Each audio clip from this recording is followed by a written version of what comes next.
Hello and welcome to today's edition of the Listening Lounge. My name is Nick Day and I'm CEO of JGA Recruitment Group, and we're specialist payroll and HR recruiters.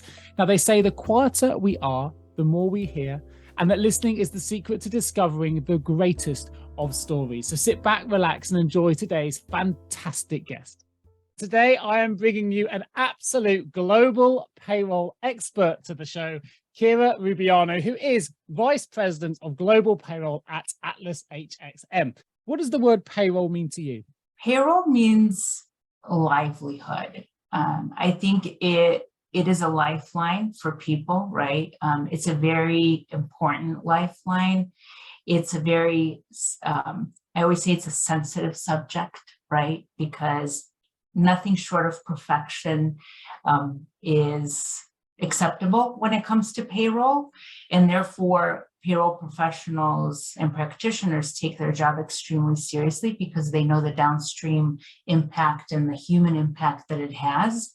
And so we value tremendously doing our job well, making sure that it's done accurately and compliantly, most importantly, and that at the end of the day, people can really live their lives and support themselves and their families. So if I would have to sum it up, payroll is livelihood to me. It also is opportunity. I think for me, it's given me tremendous opportunity throughout my career, and I'm super grateful for that. And I'll be honest with you, I always tell this to up and coming professionals. I say, nobody teaches you that this is a career option.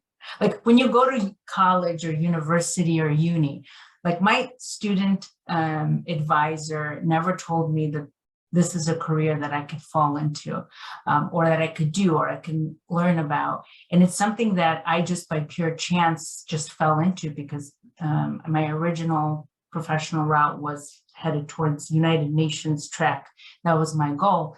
Happened to fall into payroll and fell in love with it because it satiated my desire to work internationally and cross-culturally. And I learned so much, just a tremendous amount. Like you never stop learning in this industry, never stop learning.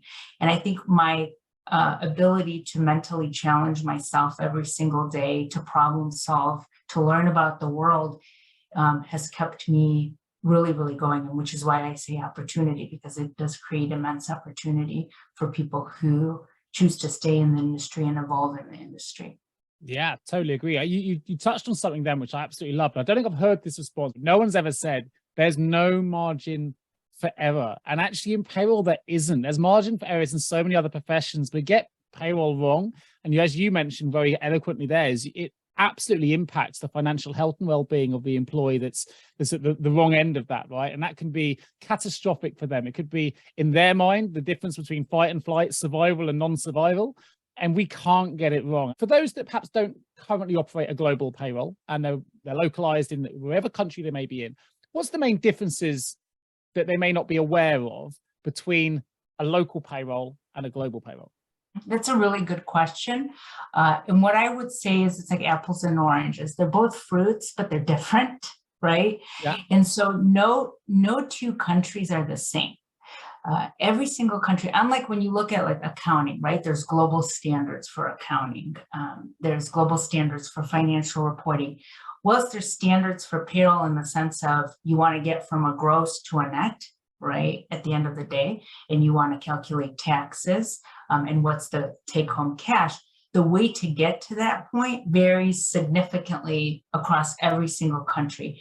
And so what I've always told individuals that are looking to get into global payroll is you have to take your either US centric or UK centric hat off and say, just because it's done this way here, doesn't mean it's done this way in other countries. So being aware of differences, being willing to learn about why that country does things the way that they do, whether it's there's barely any taxes in that country, there's 50 different taxes in that country, there's, a significant tax burden, a small tax burden, there's different requirements in terms of reporting, compliance, execution, registrations. It could vary like all significantly between country to country. Just be open-minded and say, okay, I'm willing to learn. I accept that there's differences, and I will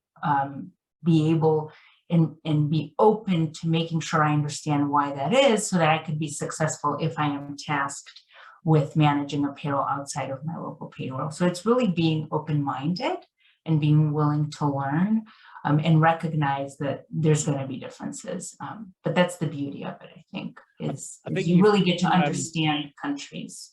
You've made that sound very simple. The open-minded bit I can get, and that's good. I'm open-minded. I could do global payroll, but actually, I think we know how complex. Well, I know how complicated global payroll. I know you do, obviously, at the front end of that.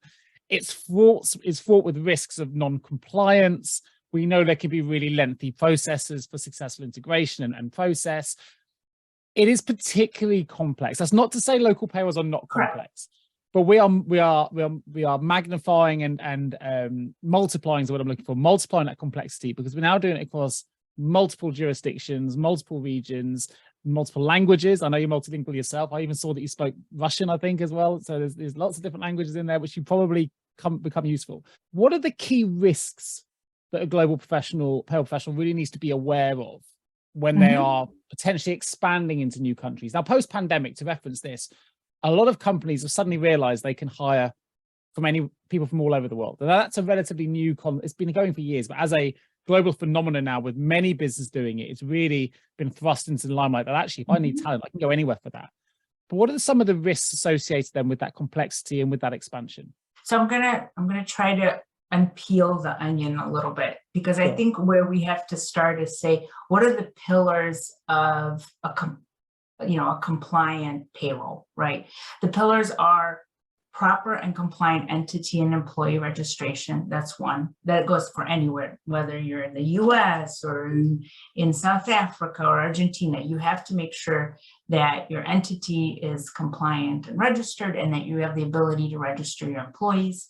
Obviously, accurate processing. So your gross to net, your calculations, your pay slips, that's pillar 2, making sure that it's done right as per local regulation. 3, timely payment. So how do you move money within a country based on local laws and regulations? Countries have different mechanisms for what's required in terms of how you pay in local currency, where you pay from, when that's paid. And the last pillar is payroll filing submission and managing your tax payments, right? So if we look at all of those 4 pillars that are critical anywhere you are in the world, the challenge is how do you, and the complexity of it, what does that mean in every single jurisdiction, right? What kind of registrations do you have to have in place? How do you calculate the taxes? How do you move your money? And how do you ensure that everything is filed and declared properly? So your challenges are your risks, because the minute that you get one of those pillars wrong is the minute that you have risk, right? So when you go global, you inherently have higher exposure and risk, because you're having to maintain those 4 pillars, right, in every single jurisdiction. So what mechanisms are you applying to ensure all of that is done and done well, so that you mitigate those risks? And that's where it becomes extremely challenging for companies that are not well informed, or people who are embarking on this, because they might not know the requirements for money movement, that they might need a local bank account, that they need to not only maybe register an entity, but also have a local representative who represents that entity that you didn't think about, that, you know, your funds have to originate from a local bank account and not from outside, that you have to register your employees before their start date and before they show up to work, that they have to go through medical checks before you can even start paying them. So all these different nuances contribute to those 4 pillars. And that's the risk, because those are your challenges as well. You throw up something right at the end there, an interesting question that popped into my head. And I haven't done this as a business, but I'm sure there must be businesses that have done this. They've gone, you know what, I found an amazing individual. They're based in, pick a country, let's say Poland, whatever.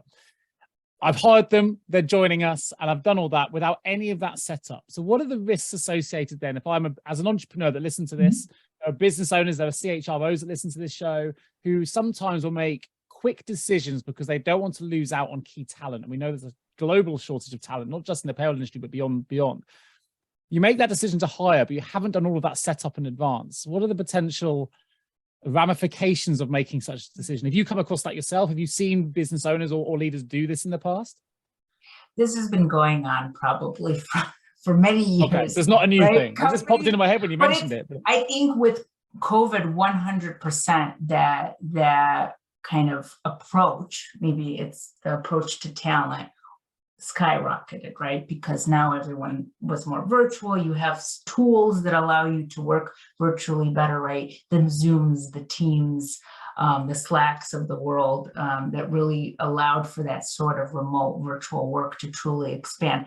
But companies have been operating, I think, under that, like, oh, I found somebody, let me just, hire them or pay them, or let me send somebody to another country because they're going to be doing this, work. That isn't new. And throughout my career, I've seen that often.